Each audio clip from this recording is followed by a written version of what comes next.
Huge changes are needed at Manchester City Football Club. I think that's pretty obvious to state. Jack Grealish is a name that continuously gets linked with a move away from the football club. And recently, Eduardo Camavinga has been linked with a move to the football club, which would be unbelievable for Manchester City fans. And even more recently, Florentino Perez, the Real Madrid president, has been recently reported, quoted saying, he's up for sale. But for how much for? Stick around to the end of the video to find out that. And another name that's been linked with Manchester City for well over a year now has also been recently linked and been scouted by Manchester City's scouts as a potential suitor for Manchester City's midfield next season. As an alternative for Camavinga, this could possibly be as well. So stick around to the end of the video to find that out as well. But Jack Grealish, we've got to start with him because there's an ongoing story around Jack Grealish, and it's never enough about the pitch. It's not enough about the football for me. It's always about off the pitch with Jack Grealish.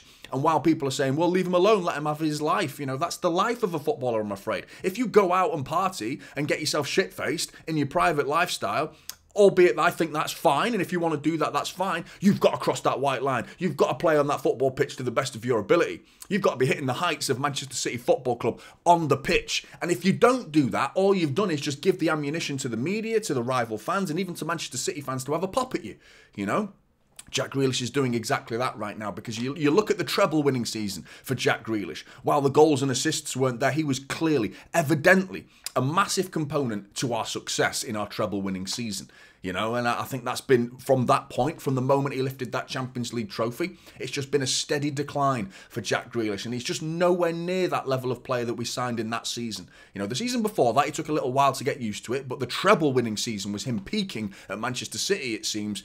And is that what we got for 100 million? I would still beg the question, is 100 million justified for Jack Grealish, even though he delivered very high quality football for me in that treble-winning season? Outside of that season, we've seen little snippets, little bits here and there, little moments in the 23-24 season. This season, I would say we've seen virtually nothing from Jack Grealish. And is that what 100 million pounds gets you? And I think people will say, well, Jack Grealish didn't charge 100 million pounds, did he? It's not his fault he cost 100 million pounds. Absolutely. Doesn't change the fact that he did cost 100 million pounds, though. So we're not going to ignore that fact, are we? I know it's not his fault, but he did cost 100 million pounds. Now you point the finger at the club for paying that. At the time, I think the ability of Jack Grealish was arguably around 75 to 80 million pounds worth of player there, in terms of the ability. What was on offer from a Jack Grealish point of view? Yes, absolutely. To go 100 million for me, at the time I thought it was too much. Clearly now time's gone by, and in hindsight, yes, it definitely was too much that we paid for him. If we are to sell him, how much could we get for him? Will anyone pay the wages for Jack Grealish? Will he have to accept a lower wage? Will he do that? What does he want to do for himself? You know, does he want to see out the rest of his career at Manchester City just sitting on our bench, getting a fat pay packet? In which case I think a lot of people, even the people who love him to this day now, would lose respect for him, you know, because that would be a bad move for his footballing career, and it'd be the end of his career basically, wouldn't it? Which would be a shame. And would he be that bothered? Because he seems to have a certain lifestyle that's not really all about the football, because footballers tend to look after their bodies, whether you like it or not. I know there'll be big drinkers who watch this who will say, no, how dare you say there's such a thing? People are allowed to have a drink. Yes, I like to have a drink as well. But I know the detrimental effects that it has on my body. I'm sorry, but alcohol does that to you. It can destroy you, you know, mentally and physically in your body and your brain. It affects you in many, many ways. Even just drinking once a week can have an effect on you, whether you like it or not. The top tier elite footballers don't touch the stuff, and that's because they cherish their career more than their private lifestyles. That's a choice you want to make. You live by the sword, you die by the sword, you know, and if you're going to drink, you pay the consequences as a footballer. You know, and Pep Guardiola has recently said things in an interview that earlier this season, Jack Grealish isn't playing because Savinho and Jeremy Doku are playing at a higher standard, and Jack Grealish is not challenging them. It's easy. As much he looks himself, and we'll see the contention, so they have to compete themselves. And now Savinho is in better shape and everything than Jack. And that's why I played Savinho. No, I saw him. I saw you level, and I want that. Every single training session, every single game. That Savinho, there is someone in this room that Savinho don't deserve right now, doesn't deserve to play. No, deserve. So that's why I play, because he produced. Whether it be on the pitch or even in training, and that's the worst aspect for me for Jack Grealish. If he's not challenging them in training, Pep Guardiola's getting an image or a video of Jack Grealish of him stumbling out of a club, and it's like, you're doing that in your private lifestyle, and then you're rocking up to training and you're not putting in a shift. Of course I'm not going to play you. Well, there's no gimmies in football. It's not a charity. You know, it's not, he's a nice guy, he's such a lovely person. I'm sure he is. He seems like a very nice guy, Jack Grealish. Seems like a really lovely guy, a really good human, proper lad. And I think lads will warm to Jack Grealish and enjoy the personality of Jack Grealish. He seems fun. I like Jack Grealish. I'd like to be mates with Jack Grealish. I've got mates like Jack Grealish, to be honest with you. And it's nice to see him, but that's not a footballer. I'm sorry. A footballer has to have a different lifestyle. You know, you can't do that, not at the top of the game. You certainly can't do that at the top of the game. It's not, those days are gone. Paul Gascoigne, George Best, those sort of players, it's gone. They don't happen anymore. You can't live your life like that as a footballer. If you want to be a top-level footballer, you have to take walk down a certain path. And Jack Grealish is going down the wrong one for me. But what you do on the pitch for me is always going to be the priority. Absolutely, for Jack Grealish. And he's clearly not doing it enough on the pitch anymore for Manchester City. So I do think it spells the end for Jack Grealish. Might be a future for Camavinga at Manchester City, though. I am a massive fan.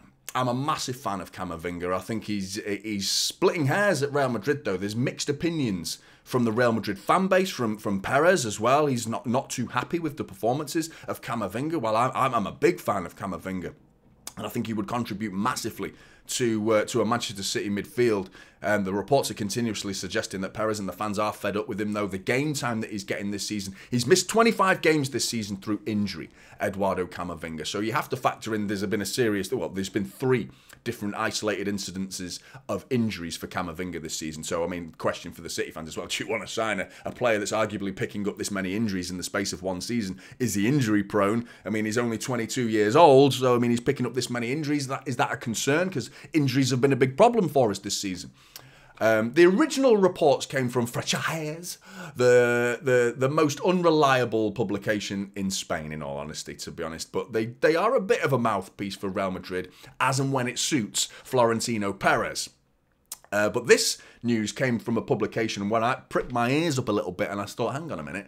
Madrid-Barcelona have been reported, their publication has been reported saying that Florentino Perez has said he's up for sale, quoted saying, in light of this situation, Florentino Perez has made a decisive decision and is willing to listen to offers for Eduardo Camavinga.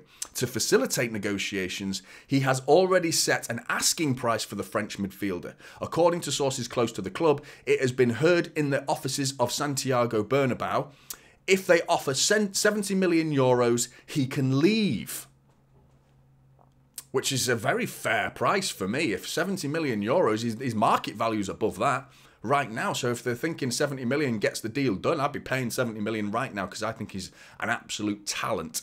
22 years old, contracted until 2029. Again, 70 million to break a contract that's still got 4 years left on it. 70 million euros seems very, very reasonable. His market value is 80 right now, so we're getting him for less than market value, if that's to be believed.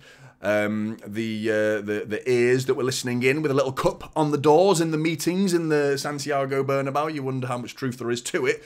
But interesting. I think it's interesting and worth exploring for Manchester City because that level of athleticism is something Manchester City's midfield needs. Absolutely. I think it's interesting as well that he's left-footed as well because you think about the balance of what Pep Guardiola loves, left-footed, left-sided players and the balance in defence in particular. Having a left-footed central midfielder alongside a right-footed Rodri or Nico Gonzalez would be interesting. But also interesting is that adding the fact that we have signed Nico Gonzalez. So what does that mean for him and his future? Because Eduardo Camavinga is very much a sitting midfielder. And you put Rodri, there is no football team where Rodri, Gonzalez and Camavinga play at the same time. So what does that mean for Nico Gonzalez? Because all 3 don't play at the same time. There's no world where that exists with those 3 players playing at the same time.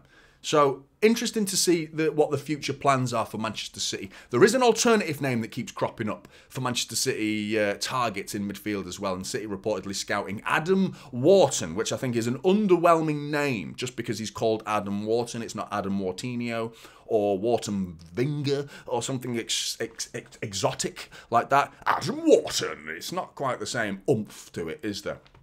I think he's a class act, though.